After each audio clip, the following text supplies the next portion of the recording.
A new state bill would put a cap on rent increases. It would also make it harder to evict residents. Lawmakers say it'll help the housing crisis. Opponents, though, say it may have the opposite effect. KSBY's Melissa Newman spoke to the assembly member behind the bill.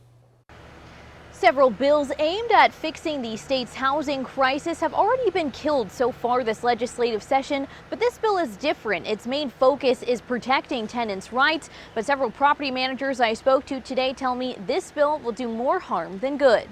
It's no secret rent is expensive in California. The more other people raise the rents, then it just gives other landlords the idea that, hey, I can raise the rent. That's the going rate now. Assemblymember David Chu says about half of all California renters are rent burdened, meaning they have to choose between paying for rent or basic necessities. I just think that people should, landlords should take into consideration, everybody's situation and, see if they can lower some of the rent.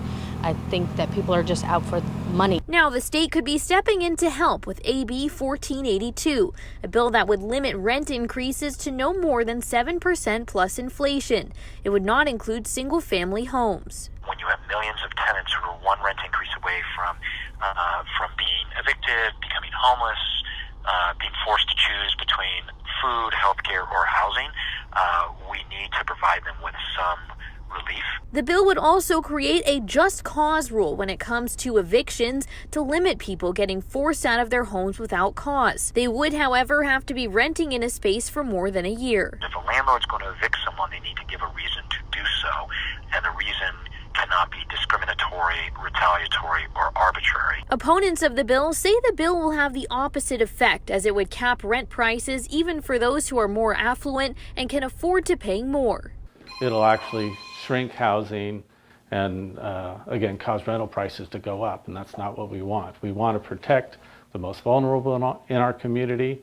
We want to try and moderate housing prices, which, the best way is to provide more stock, more housing stock.